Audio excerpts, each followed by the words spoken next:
Welcome once again to Anatomy and Physiology at Glen Community College. I'm Dr. Hartung. Today I'd like to talk about the bones of the hand.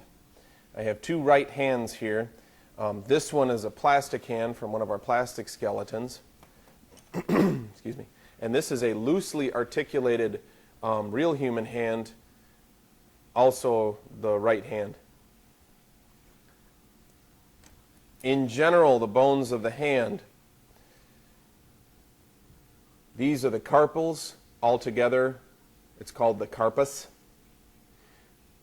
These are the metacarpals, and the metacarpals are inside of the palmar part of your hand. And then we have phalanges in the finger area. You're looking at the palmar side of this skeletal hand, and the way you know it's the palmar side, if I turn it this way, you can see these projections coming off of the carpals. And those project off on the palmar side. If you look at the back of the hand, you don't see projections off of the carpals.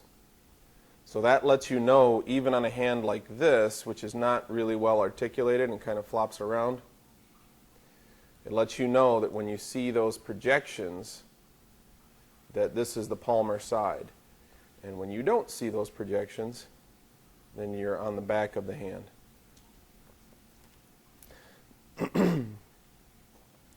Let's do the individual carpal bones. And I'll start on the proximal row of carpal bones, starting from the thumb, and then I'll move to the distal row, again starting on the thumb side. This is the scaphoid. The next bone is the lunate. The bone after that is the triquetrum here. And on this plastic hand, they've got the pisiform or pisiform, depending on how you want to pronounce it, tomato, tomato. I say pisiform. This is pisiform. And on the plastic model, they've got it directly attached to the triquetrum. The distal row, this is the trapezium. This is the trapezoid. And then we have the capitate.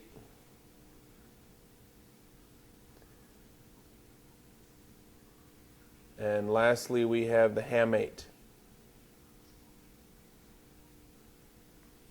So going again over this distal row, trapezium, trapezoid, capitate,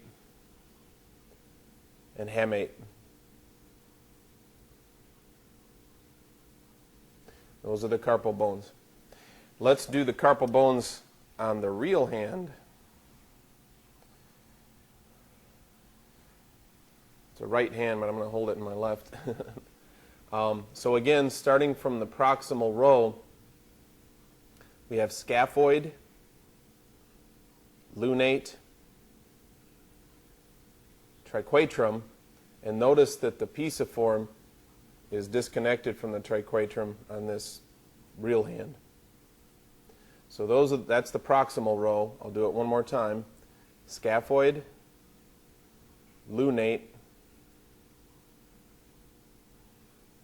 triquetrum, and pisiform or pisiform. And then the distal row, trapezium, trapezoid, capitate, and hamate. And those are the carpal bones. Okay, continuing on with the hand. We've talked about the carpals. And we've said these are metacarpals, and we've said these are phalanges. The metacarpals, particular naming. If I put the sticker here, this is right metacarpal number 1. In other words, it's the right metacarpal of the thumb, or right metacarpal of the first digit. This would be right metacarpal number 2, or right metacarpal of the index finger, right metacarpal number 3, or right metacarpal of the middle finger, right metacarpal number 4, or right metacarpal of the ring finger, and right metacarpal number 5, or right metacarpal of the little finger. Those are the metacarpals. Up here are the phalanges. Notice that On the thumb, we have two of these phalangeal bones. Individually, they're called phalanx. So this would be a proximal phalanx, and this would be a distal phalanx. On the four fingers, we have a proximal phalanx, a medial phalanx, and a distal phalanx. For particular naming, this would be the right proximal phalanx of the first digit, or right proximal phalanx of the thumb. This would be the right distal phalanx of the first digit, or right distal phalanx of the thumb. On the fingers, we have to add this medial, so this would be right proximal phalanx of the second digit, or right proximal phalanx of the index finger. This would be right medial phalanx of the second digit, or right medial phalanx of the index finger. And this would be right distal phalanx of the second digit, or right distal phalanx of the index finger. And for the rest of them, I'm sure you can figure it out. It's just proximal, medial, or distal, and then either the number of the digit or the common name of the digit, in this case the middle finger. Okay, let's do that all again with the, well, not all of it, but we'll go over it a bit with the real hand. This is the thumb again, and you can tell that because there's only two phalangeal bones.